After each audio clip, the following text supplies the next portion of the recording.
Do you remember the movie Forrest Gump? How the story follows the journey of the protagonist along important events happening in the country and the world. You'll get a very similar feeling today as we traverse the journey of our guest today, a technocrat, Shashi Shekhar Vempati. Shashi is a quintessential stereotype. IIT graduate in the 90s, worked at Infosys and settled in the US in the 90s and 2000s, pursuing his passion in parallel.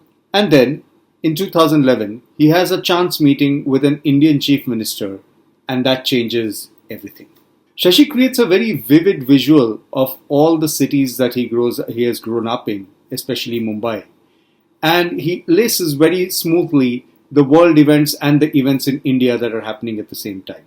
Life comes a full circle for him because his very first job and his most recent job as the CEO of Prasar Bharti both were in the same building in New Delhi. And yes, you guessed it right, the chief minister he met in 2011 is now known as Prime Minister Narendra Modi. Let's get started of this first part of a two-part series, but with a quick request to please like, share, and subscribe to our podcast and the channel. Thank you.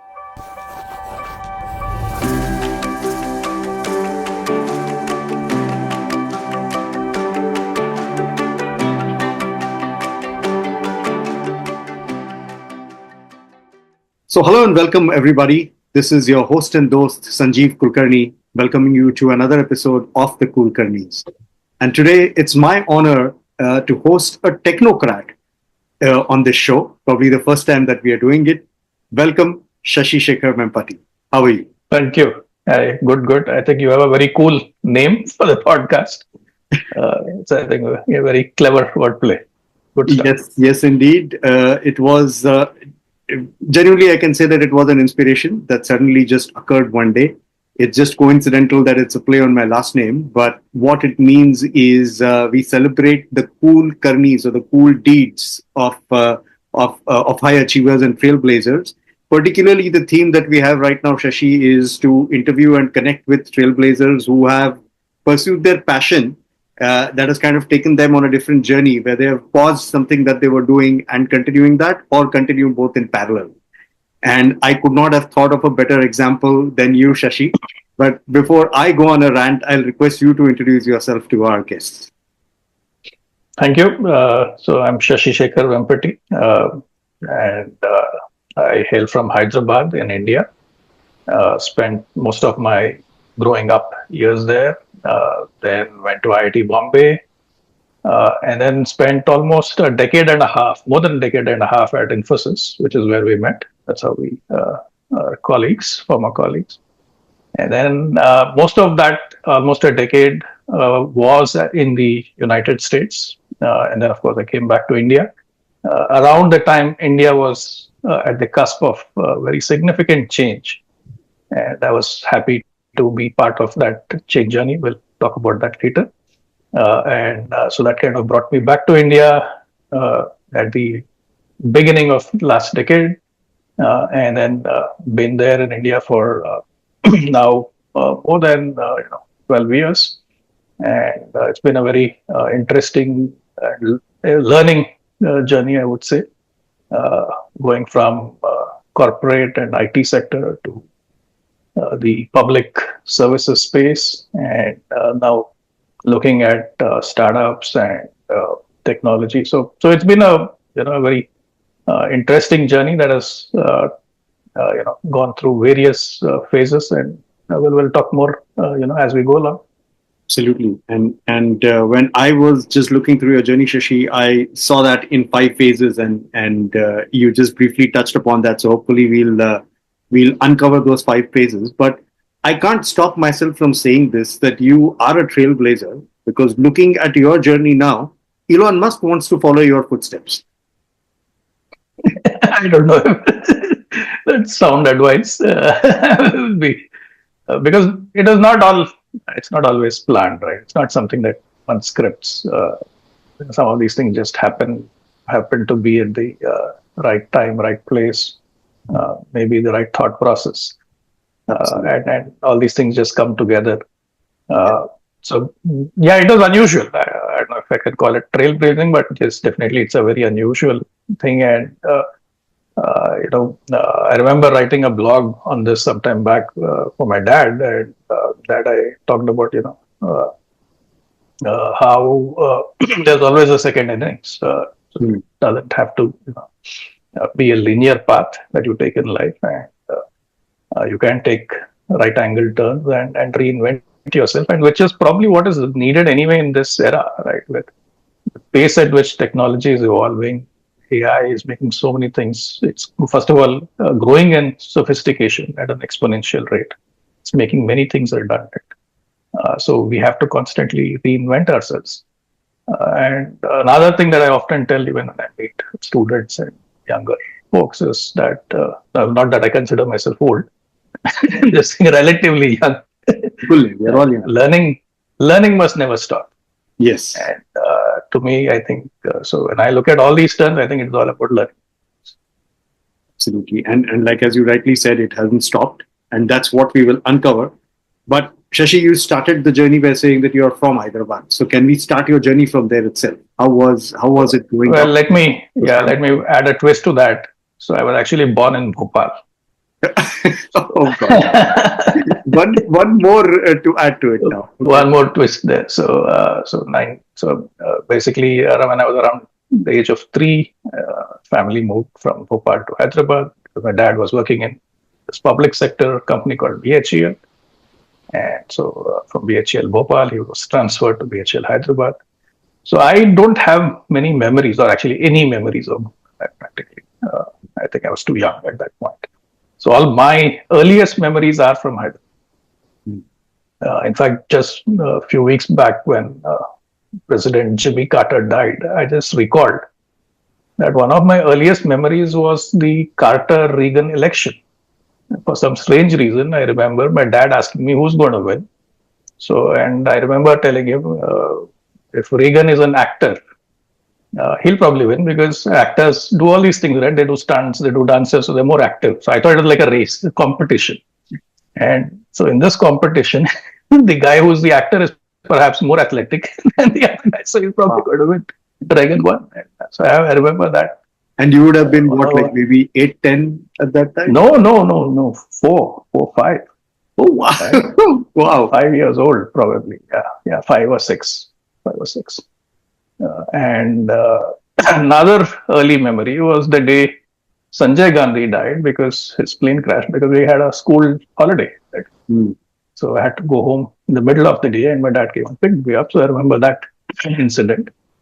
Another earliest memory, that fairly strong memory, is the 1980 Olympics, because India made it to the hockey finals, and again the schools were closed because you could go and watch TV. And of course, those days, not everyone had a television.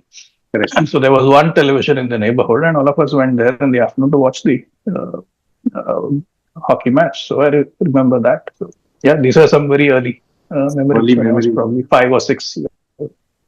I'm extremely tempted to ask this. This question ideally should have come to the end, but I'm tempted to ask this. Were you able to relive that match? Because I'm pretty sure it would have been telecast on DD. Were you able to relive that match during your Prasar Bharti day? Good question. Actually, I relived many things, not that much, but many other things. Fair enough. In fact, a lot of things actually. We'll touch upon that. That's part of the questions that I have for the journey. So that's some very interesting insights that you gave about your childhood already. But help us understand a bit more. What was childhood? I mean, you have siblings. You grew up in Hyderabad.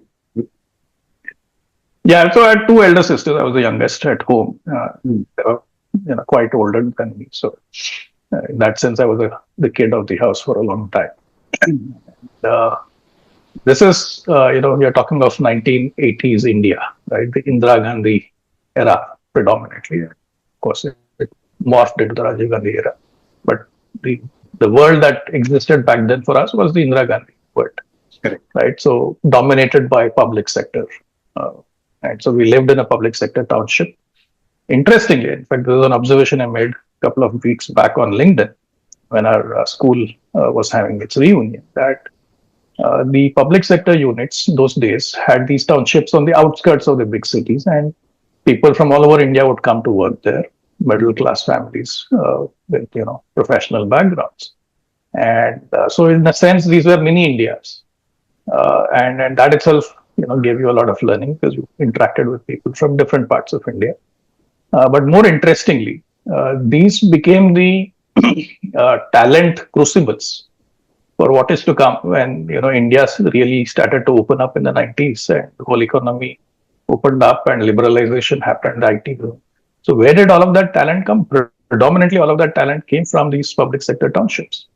In fact, my school that I was talking about, one of the most illustrious of the alumni was Air Chief Marshal Vivek Chaudhary, who just demitted office a few months back.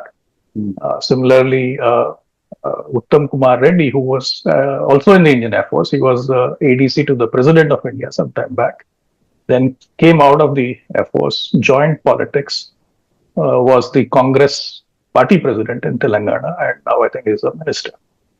So a lot of interesting, and the school had a long tradition of contributing talent to the National Defense Academy, NDA. So you have many who have joined. The Army, the Air Force, Navy, some of them were Kargil heroes, for example. So, and I believe that township has also contributed one IPL player, Tilak Verma. So I think the entire breadth of talent has been spat. All spectrums covered. And I have heard this about defense colonies and defense kids, that kind of, I don't want to sound dramatic by saying patriotism, but that service to the country mentality kind of runs in that defense colony or the defense kids, where everybody kind of more or less thinks on those lines. But this is interesting to know that can broadly be expanded to other PSU yes as well. Yeah, NDA of course, then IITs, JE, though of course the numbers joining IITs would be smaller back then. Now, of course, over the years, I think that number would have grown. But I recall when I went to IIT Mumbai as well that many of the fellow batchmates were from these public sector townships, Bhilai, Ranchi, all these hubs where modern Indian industry was being built, and that's where the talent pool came from. And silly question, but when you say PSUs, these are PSUs. Was it like a BHL colony or every public sector kind of? There are multiple such colonies. There is the BHL colony. Similarly, there is a HAL colony. There's a ECIL colony. There's an IDPL colony. So there are multiple such colonies across the country. So what were your steel plants had their own colonies. The power plants, the NTPC had its own colonies. So all of them together. Fair enough. So what would your games be like when you were kids? Like government खेलते थे कि like cricket gilli danda ही खेलते थे? Like what? No. In fact, that is the enriching part of my childhood, which I don't see happening with my kids or any of the other kids, is that the township environment was a very safe environment. Yeah, and that gave you a lot of freedom to do a lot of things. I mean, I was to walk to school. Nobody ever would take me to school as such. No school buses. You would just walk, take a rickshaw, and you would play street cricket. You had your own street cricket team.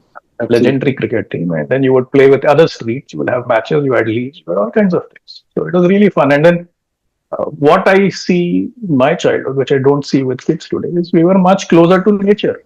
You rolled in the mud, you climbed trees, and you ate raw fruits plucked out the trees, and you played sitting on the branches of the trees. Stuff that today's kids just don't have that exposure. And even if they want to, probably as parents you wouldn't do because you are so protective. Absolutely. And that's what the world has become. Absolutely. Yeah, I think that's a sad part of how the kids are growing today. Sad as how we see it, but I'm sure they are having a lot of fun. And when they look back at their childhood and their children, I'm sure they'll have something similar to say. Right. Absolutely. Because I think this is just relative, right? So. Yeah, absolutely. I mean, I remember we would just drink water off taps. I mean, today you can't even think of, unless there's an RO and a whole bunch of other things around. Exactly, and I think for us, we could still have this reason, fake or not. I can't complain. I can't say, but we live outside and we come to India. We probably don't want that water infection or water to change. But even you're right, even people who've always been in India are now scared to kind of have tap water Correct. direct and Correct. too much change. Absolutely. So those were some wonderful childhood memories that you shared, and that kind of gives us a segue to the IIT. But before that, just one question: did you also try the NDA, or you were fixed that you want to I go? did actually. Interestingly, I did give the NDA exam. In fact, I must have topped it because I got naval executive, which I believe is like the top of the hierarchy. But of course, I never went to. I don't think physically I would have ever made it through. They would have disqualified me right at the entrance. So. Okay, so But yes, I did give the test. I did give the exam. one thing is sure that you have always been the studious and pretty good with your studies. So you aced that as well, and you obviously made to IIT Mumbai. Yeah. But let me dial back a little because I think there were a few years towards the later half of schooling, which I think set the stage for the IIT period. Hmm. If you recall, India was going through a tumult those days. There Hmm. was a lot of uncertainty. You had the Rajiv Gandhi government. First of all, you had Indira Gandhi assassination, which was a big event. When I was a kid, I remember at BHL Township that day, the factory was closed early. All the employees were forced to go to the temple to pray for her. Coconut, I don't know how many thousands of coconuts were broken that. Everyone standing in a queue going to the temple. And then, of course, the government made the announcement late in the evening on All India Radio, incidentally, right? Because that was the only thing we had. And then you had Doordarshan then being on the morning mode, which basically meant all the serials were off. I remember because Lucy show would come, and that week Lucy show didn't air, and I was like really unhappy. Lucy show was not airing. And incidentally, that day I remember very well because I didn't go to school that day. I was not feeling well, and there was a cricket match. I Hmm. think it was in Pakistan. There was a test match going on, India versus Pakistan, and that was stopped midway Oh, I didn't realize because that. of the India Gandhi assassination. So And that was happening in uh, India itself or no, it was in Pakistan. in Pakistan? Match was in Pakistan. That's what I recall. And then the Rajiv Gandhi era happened, and then that's when you saw a lot of uh, the change happening in India. The temple movement started, and then the anti-reservation stir started. I'm sorry, the reservation stir, and then the anti-reservation stir, the Mandal Commission You would have movement, been fairly and like you would these have probably two. been in your teens by then, right? I mean, you were able to Correct. absorb all this. 10th standard, 11th standard. We're talking of that period. A lot of change, and I recall, for example, those days Arun Shauri would write these really fiery editorials in the Indian Express, and we would take the clippings and then go read it out in the school assembly. Because in those days, the natural reaction was, reservations are bad, merit is being uh, hurt, and so on. That was the natural reaction, and all of us thought that way. Of course, my dad felt differently, and I also used to wonder why is he saying this. Uh, of course, with more maturity over the years, now I reflect back and see that had its merit as well. Uh, so that happened. Then you had the Gulf War, big event. For the first time, television images of a war were being displayed. And I remember I was preparing for IIT JEE those days, and I used to have a radio which had the shortwave, and I would tune into BBC and listen to all these things that were happening. So it was a very consequential period, but the most defining uh, aspect of that period was the uncertainty, the economic uncertainty. Hmm. I remember every time there was a Bandh, a riot, the petrol pumps would close, huge queues. It could take for hours to get people, for people to get their tanks filled, their vehicles, and the petrol price shot up. Hmm. So I remember when we were kids, petrol prices were probably in the range of rupees 10 and so on. And steadily, you saw that inflation happen, where the prices went up significantly. That was a big shift. And so going into IIT exam, very interesting. So the elections were happening right when our 12th boards and all the entrance exams to IIT and all the other engineering exams were happening. And right in the middle of that, Rajiv Gandhi's assassination happened. So there was a big event happening, and again uncertainty. What's going to happen? Will the country survive? Where are things headed? And so that was the period in which I came out of school, and then I came to Bombay. And by the time I reached Bombay, other bigger events happened. Yeah. Berlin Wall comes down, the entire Soviet Union collapses, and the Warsaw Pact, that Iron Curtain goes away. World has changed, and then India then starts to change with liberalization. And so my entire 4 years had these significant events in Bombay: the Bombay blasts, the Bombay riots, Babri Masjid being demolished, and then India's economy opening up. Almost it's like 4 years packed with all possible historical changes, which actually set the stage for everything that happened subsequently in the next 3 decades. From one extreme to another, in a way, as you rightly said, like from being economically so in a tense situation in the early 90s to you going through your IIT and everything changing. But I mean, I have some memories of Mumbai at that time as well. I'm from Mumbai, as you know. So growing up in Bombay, I do have some memories of that time. But I meant to ask you, how was it within IIT for you when all this was happening? I mean, of course, outside Mumbai was burning, there was just too much happening. But IIT is more like a secluded, especially the Mumbai one. Right. I mean, there was, of course, it was a safe haven in that sense, but there were a couple of incidents, small incidents, I think in Kanjurmarg, Powai, there was a couple of incidents. Then there were these worker unions, which were affiliated to political parties like the Shiv Sena. So there was some incident, but very minor. The things that I remember, because my hostel was right on the Powai Lake. It was called it was hostel number 7. Lady of the Lake was what we used to call it. And my room especially was on the last wing, which faces the lake. That had the best view. And so interestingly, those days, the international flights, when they would land in the night at Sahar, they would take a turn right above the lake before landing. And the lights would bounce off the lake. It was a beautiful sight in the night. So all night you could see that show. So that was the kind of hostile environment. And the morning, you would hear the rumble of the city starting, the local trains. The distant rumble of the local trains of Bombay starting is a everyday phenomenon. And then you realize that day that the day after the blast, that something has changed, because that day there was no rumble because the local trains didn't operate. Stopped. So that is one very distinct memory that I have.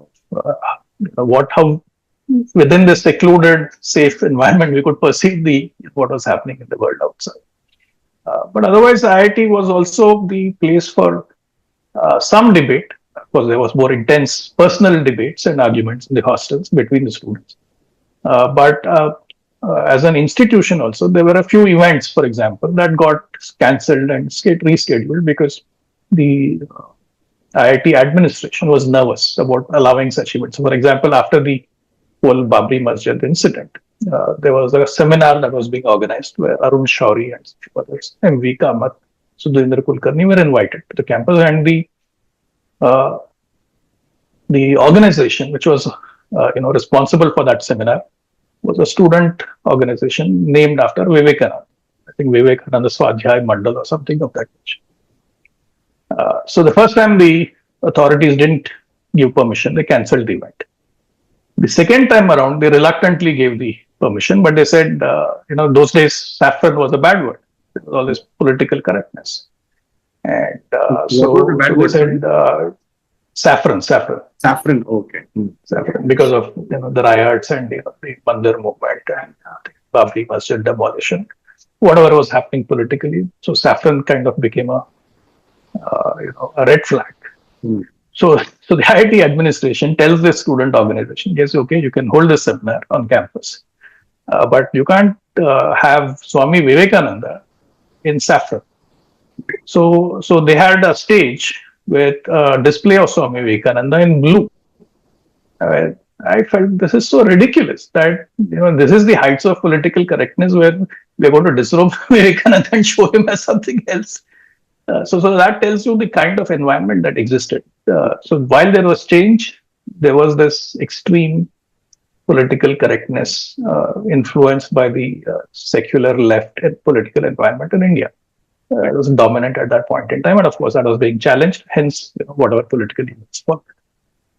But would you say that is the time where your interest in politics started? Or in a way, I see that the seeds were way back when you were asked to predict the presidential election. Yeah, because my dad was politically active, so I was always exposed to that. And he was active in the RSS all his life. And so that way my exposure level was much higher than a normal kid, I would say. Sure. House, there would be all kinds of political books, there would be newspaper clippings. You would get Indian Express, which was very anti-establishmentarian those days. Right. So all those were, I think, played a role.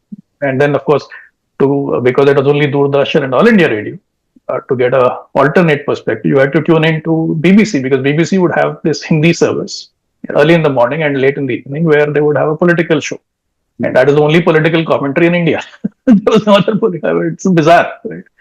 And we were tuning into that. So, those were the formative influences. And that's a right thing that you're mentioning, that also needs a certain level of awareness, and probably thanks to your dad that you had that awareness, that you can have alternate sources. Otherwise, for bulk of India, it was only the doctored channels that you would get, which is Doordarshan or All India Radio.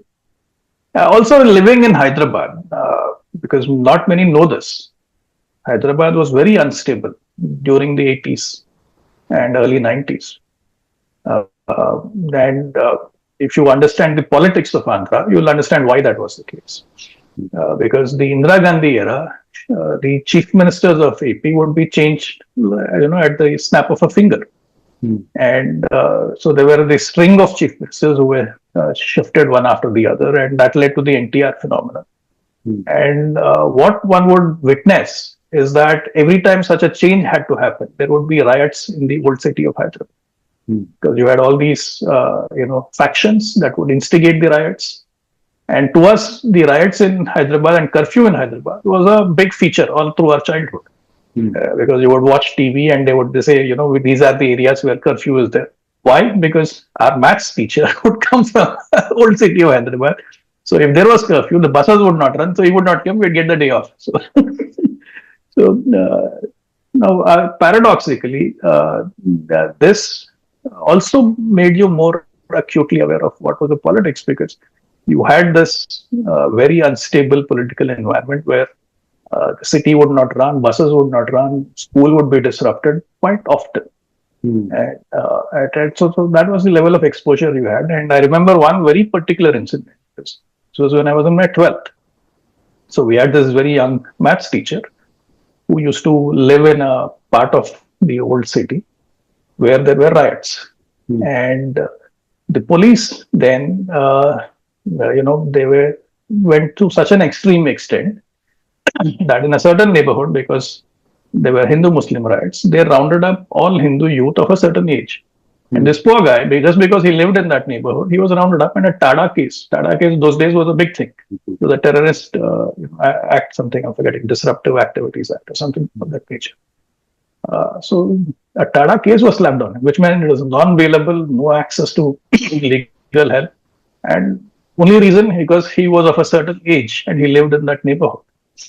And I remember then having, to get him some legal help just because my dad was active politically. So we were able to help him out. But that again was an incident that told me, the nature of politics in India and what was happening. And I was probably a bit young at that time to understand some of these things from this perspective. But kids today must really be, blessed in a way that they're growing up in a much more safer environment. Oh yeah, dramatically different environment. Because we take all these things for granted. When you were growing up, none of it was there. In fact, you didn't even know if the country would survive. Forget other things. Yeah, we were literally staring at uncertainty. So before we move to the next journey, I can't let you go without talking a little bit more about IIT, because as non-IITians who sit outside, the IIT is a stereotype where you feel that, of course, geniuses who are there, But there is a lot of fun incidents or fun narratives of some experiences, and also some events are the other big thing, which would be our entry into IIT. Like I forget, was it Mood Indigo or which one was it? Which IIT would host? Yeah, Mood Indigo. But Mood Indigo. but those would be our entry points into IIT. So any experiences like that to share? Some either fun, Yeah, sure. weird experiences. There were several. I think the first thing that happened when I came to IIT, because I came from a school where I was the topper and I did academically very well. I was considered at the top of the cream, all that. Then you come to IIT and then reality hits you. There are 300 guys and probably 299 of them are better than you. So, so then you are totally grounded. I think that is the first humbling experience that entering IIT. And everyone is so competitive and most of them are better than. And that's a learning experience right there of real life. And then I remember my first week, we used to walk from the classes to the hostels, walking with one of these guys, generally chatting. And it's very common when you join IIT that everyone wants to know what the other guy's rank is. So I was very curious and asked him, what is your rank? Then he, Reena Panik, he was the topper. Once I said, oh, man. I didn't know what he looked like, so I ended up asking him this time. So yeah, it was all fun stuff. The 4 years at IIT were also quite personally quite challenging for me because for some reason the vegetation in the Powai campus was not agreeing with me, and I used to have the bouts of asthma, and so that kind of was a big factor in influencing my whole outlook toward what I was going to do, because everyone at IIT had a very clear thing, right, that they would all give their GRE, TOEFL, write to US universities and go abroad to do their master's or PhD. And then I had this lingering bouts of asthma, and that would limit my academic performance. And at some point, I just made the decision I'm not going to take that route, and I'll take a different route. And that was very consequential in my life. So sometimes it's not just the good things that happen to you for a reason. Sometimes even the bad things happen to you for a reason because it put you on a different path. Or simply put, everything happens. Hindsight ends up being very consequential. Yeah. So I said, okay, I'm not going to get into that rat race of applying to US universities. I'll take up a job.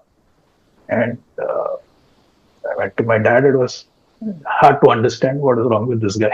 Why does he want to take up a job? Why doesn't he want to do an MBA or a MTech or do something, right? And because I was in chemical engineering, I was very clear. I don't want to work in a process plant because after this whole asthma exposure, I didn't want to be in another environment where I'm inhaling chemical fumes the whole day. So I said, no, I want to be in a design firm. So, the only design consulting that would come to IIT campuses, though, it was a public sector company called Engineers India. So then I ended up at Engineers India in Delhi. And that's another very interesting period of my life.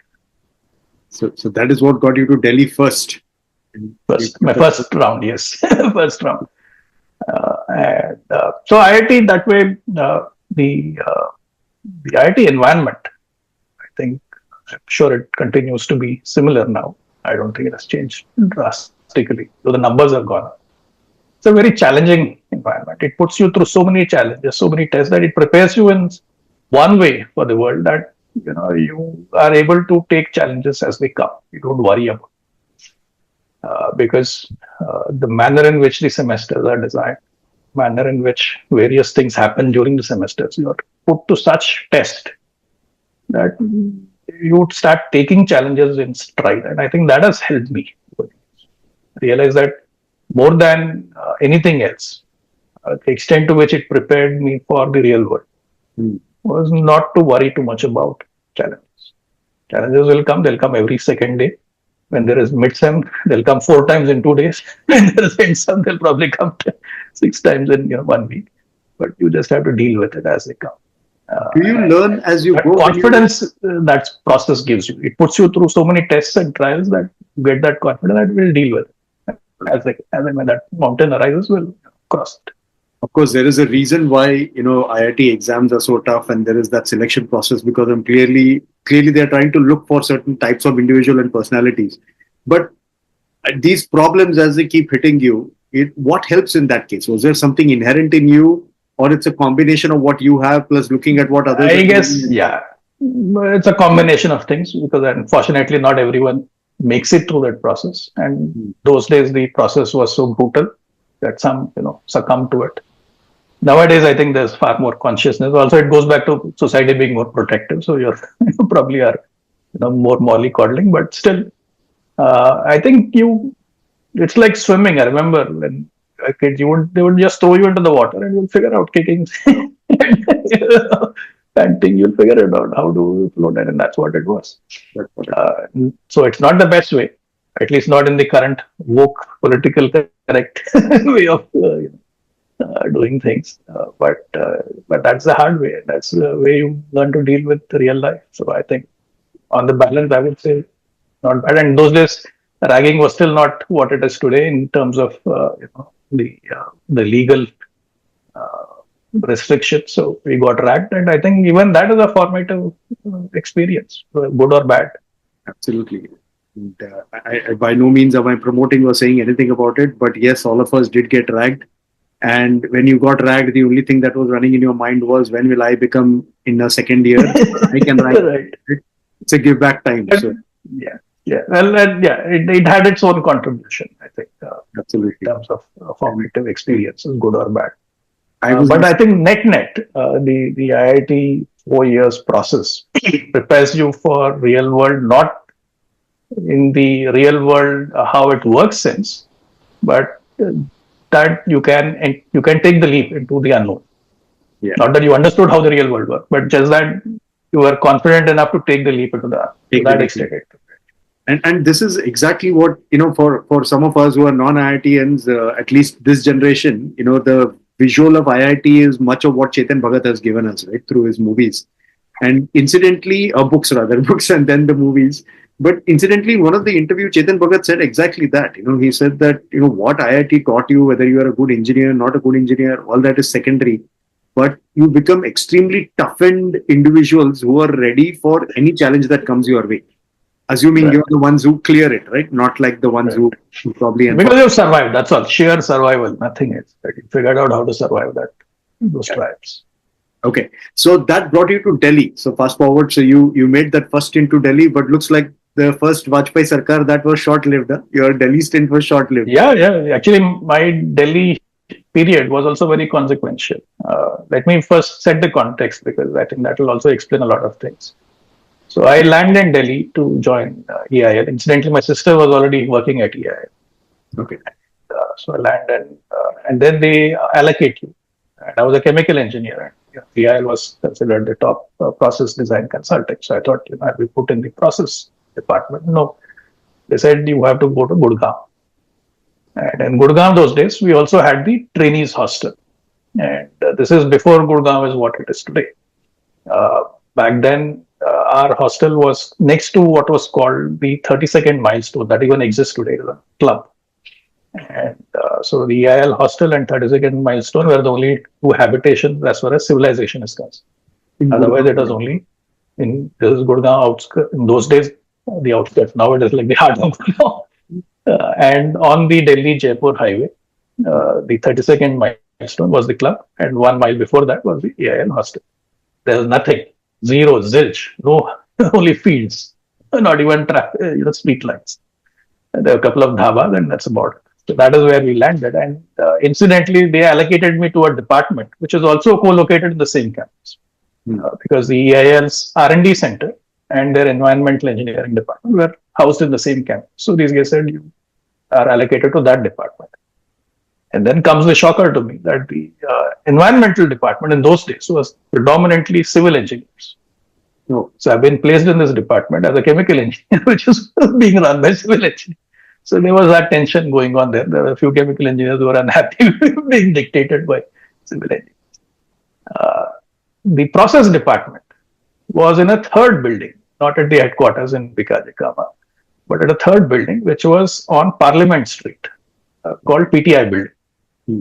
So, and then the EIL would have these shuttles that would run from Gurgaon to Pikaji Kama to the process department in PTI building on Sansad Marg, opposite to Parliament. And they would run through the day. And of course, there would be reasons for me to go to the Sansad Marg PTI building office to interact with me once in a while for some trainings and stuff like that. So, and these shuttles would from Bikaji Kama, if you know Delhi a little bit, from the ring road, they would take Shantipat. And on Shantipat, you would pass by all the embassies. And then at the distance, you will see the dome of Rashtrapati Bhavan. Then the shuttles would pass by the Prime Minister's residence. And then, they'd cross Rajpath, where North Block, South Block, and then you would enter Parliament Street to drop you off at PTI building. So you would see all these.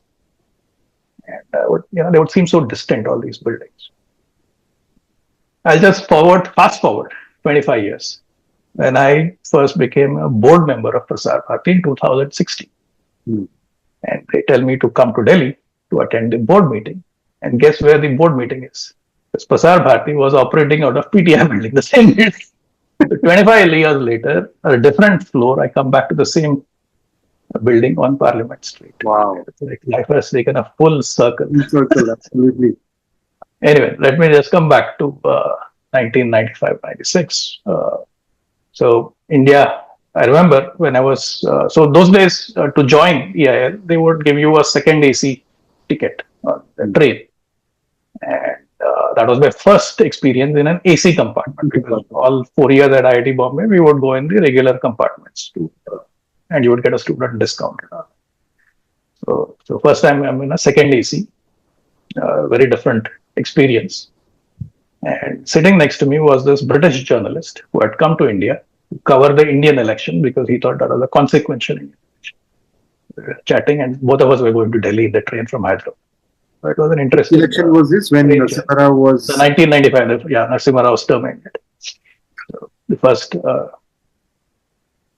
Vajpayee government comes to power. And so he's covering the campaign and all that. And so we chat on the train, what's going to happen and all that. And then, of course, I come to Delhi and I join EIL.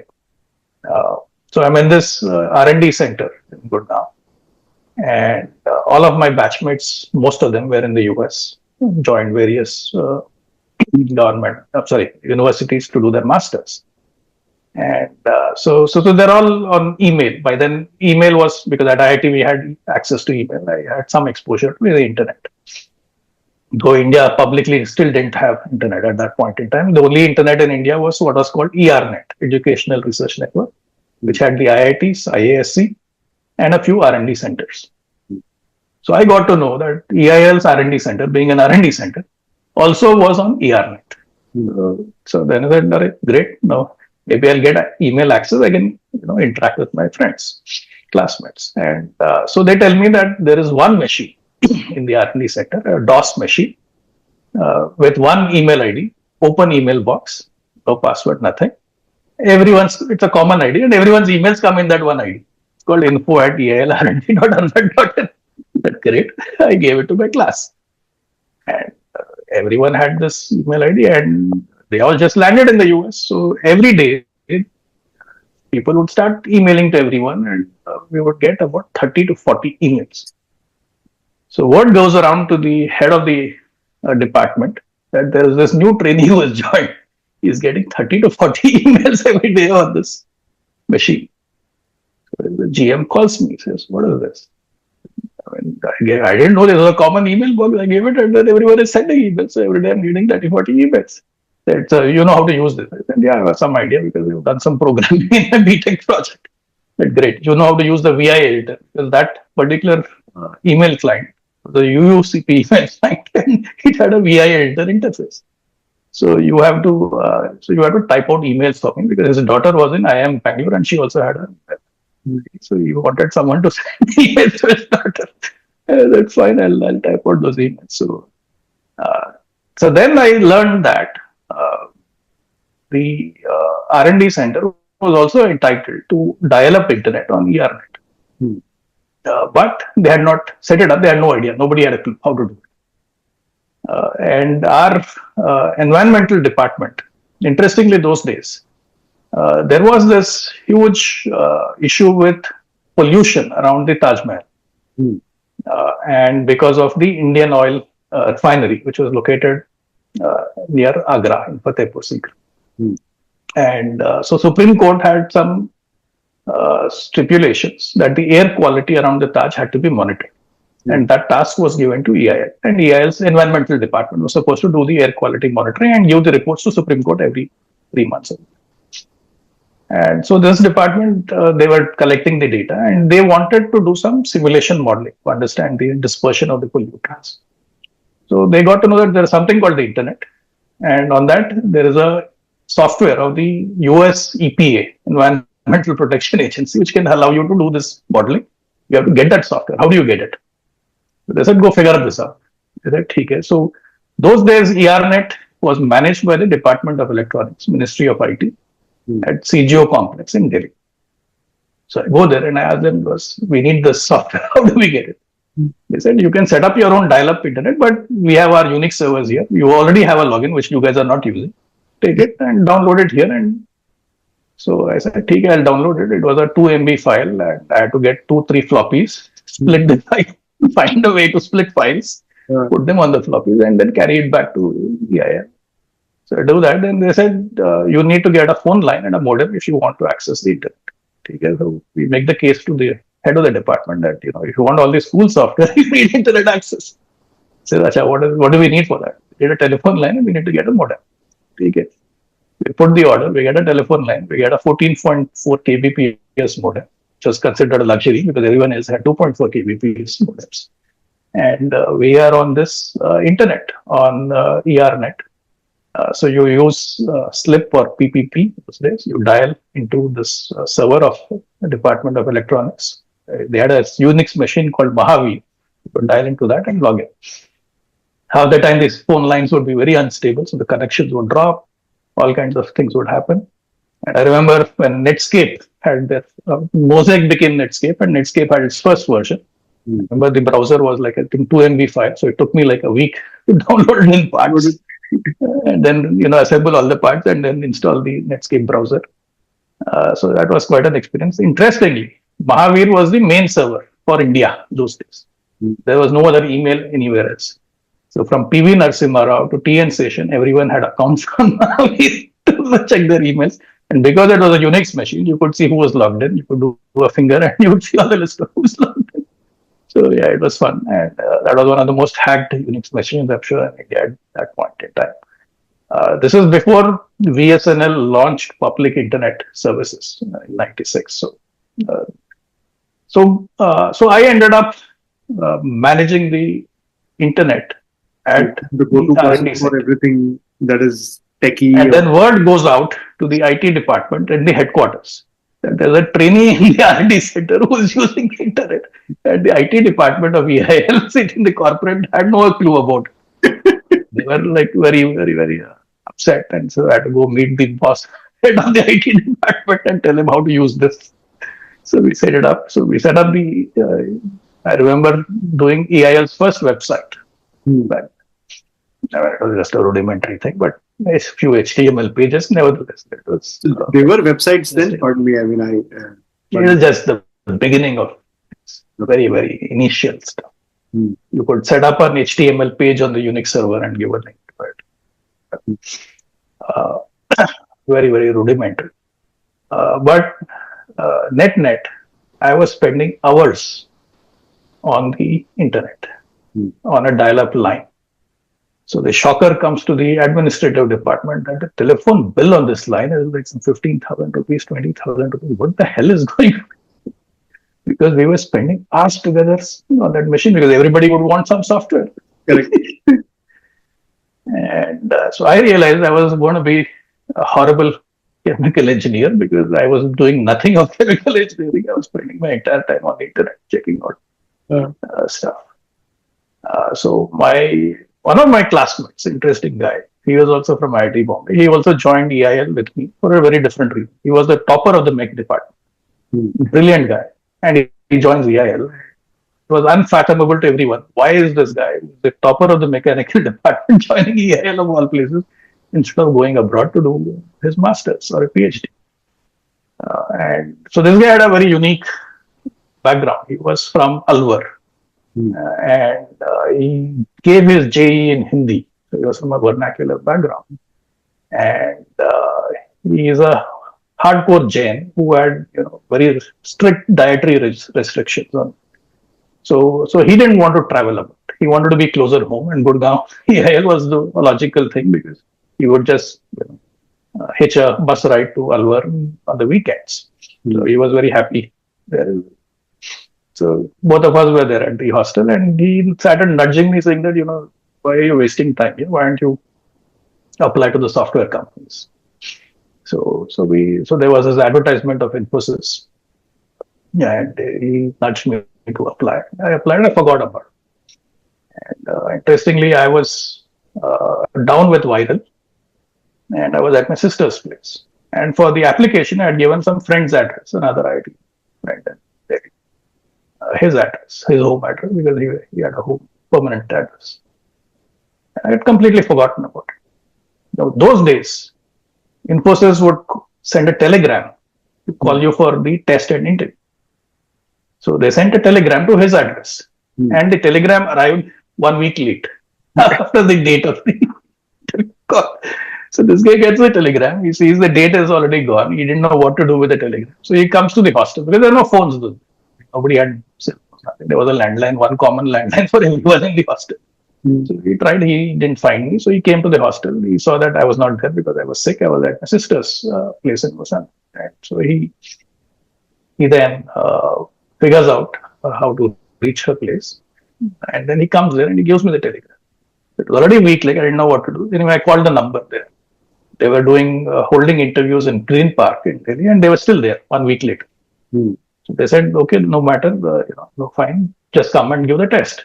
With the fever, I just went, gave the test. Then they called me for the interview. So I cleared the test. And those days, the Infosys founders would sit in on the interview. So there would be at least one founder in the interview panel. So one of the Infosys founders was there, the interview panel. And they interviewed me. They said, fine, come and join. So then I had to quit in EIL and join Infosys in Bangalore. And I thought, let's see how this goes. Meanwhile, I was also giving CAT a join IIM. So let me take a couple of months break. Anyway, this job is in the hand. And give CAT, see what happens, and then join EIL. Now, those days, when I joined as a trainee, EIL salary was 5,000 rupees per month. And after a year, when you become, your training is completed, you get 10,000 rupees. So my training had just completed 1 year. This was August of 1996. And so I was getting 10,000 rupees per month. And the Infosys offer was 8,000 rupees. So my dad is like, you're leaving a public sector job, which pays you 10,000 rupees to join the private sector at 8,000. What is wrong with you? So again, he gets a shock. Yeah, what is going on? And for some reason, I thought, no, this was the right call. And I remember those days I used to go to Saket on the weekends because there was an IIT Mumbai friend there who used to live. And also there was this Anupam theatre complex there. So in Saket, one of the newspaper outlets below a tree in India, very common. You will have magazines, newspapers, used books being sold. There was this Sunday edition of some newspaper which had a cover story of the Infosys founder, Narendramodi, and how he's doing something unheard of in India, which is giving employee stock options. And I remember just seeing that cover story. I mean, I didn't even read it. I just saw the cover story lying there on the that shopping complex.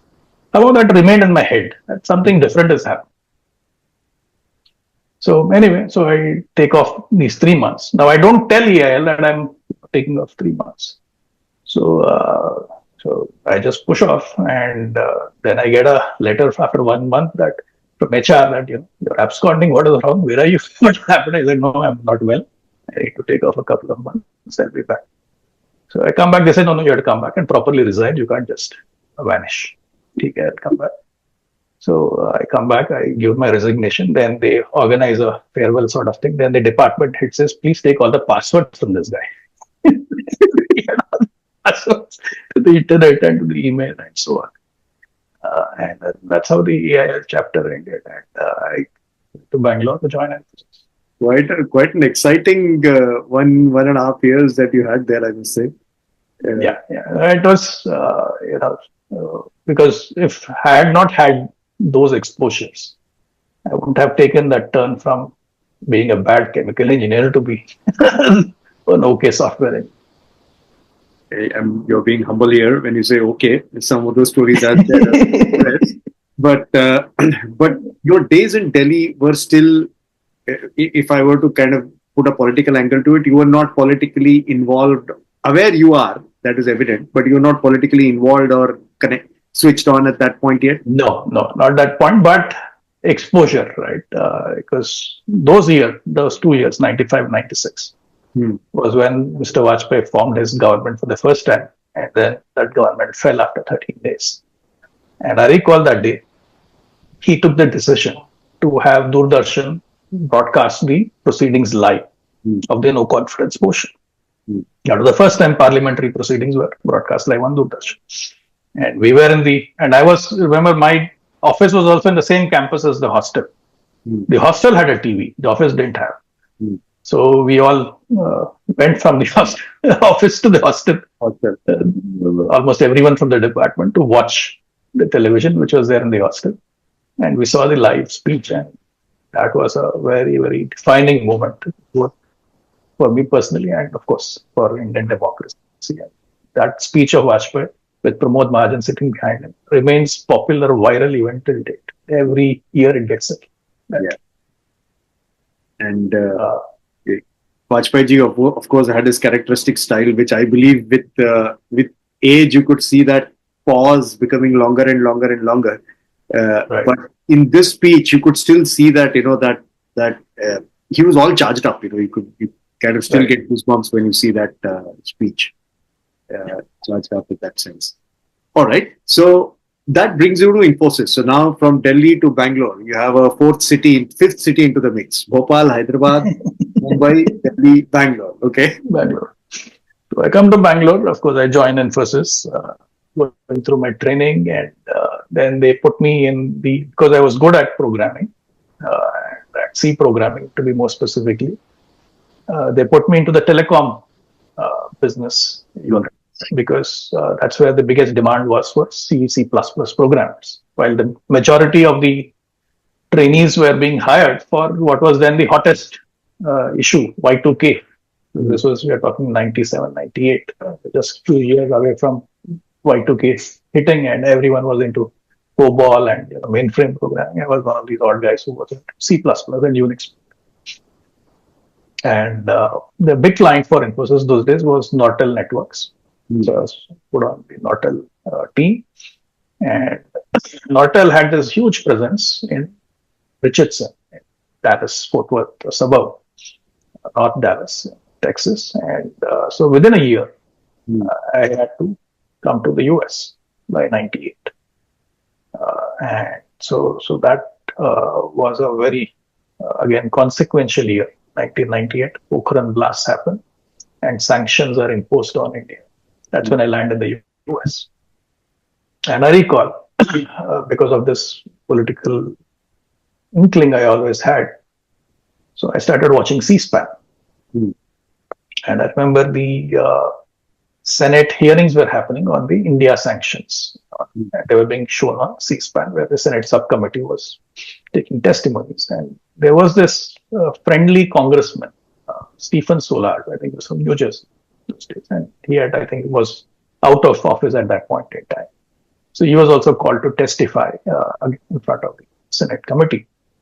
And one of the leading senators, I think a Republican, was Jesse Helms. Jesse Helms had this very disdainful way in which he would talk about India and the nuclear blast. So I remember Jesse Helms saying this, and later on I found this transcript now during the internet era. that this transcript actually exists. That was my memory. So he says that, what if we, create protests in India, we instigate protests in India so that this Vajpayee government is voted out for doing this irresponsible thing of nuclear tests. And he says this in a very racist, almost borderline racist, disdainful manner. And then Stephen Solar's response was very interesting. He says that, believe me, if I know anything about my Indian friends, those protests will not be in front of the Prime Minister's house, they will be in front of the US Embassy. Doing something like that. And then that was so that was the environment in which I could stand. There was this, then the Vajpayee government again gets voted out, loses in parliament by one vote. I remember that day listening to the parliament proceedings. Those days, there was no live streaming on the internet, but you could get audio. So I think Doordarshan or someone, or All India Radio, someone had the live audio stream of the parliament proceedings. And I was listening to that when they lost by one vote. And that Kargil war was happening. So a lot of consequential stuff. Then a couple of years later, 9/11 happens. Before that, the parliament attack happens in India. So a lot of geopolitical events of big significance were happening during that period when I was in the US. And all of them had their effect in some way or manner. And then professionally, of course, things were happening in Infosys that I was going from one role to another. And then the 2004 elections happened in India. And it comes as a shocker. Because I remember it was late in the night in the US. Late in the night in India and early in the morning in the US. When it became clear that the Vajpayee government was being voted out and Sonia Gandhi was likely to become prime minister. And that was the trigger for me to start my political blog, Offstumped, which kind of created this parallel journey that was happening to my professional journey.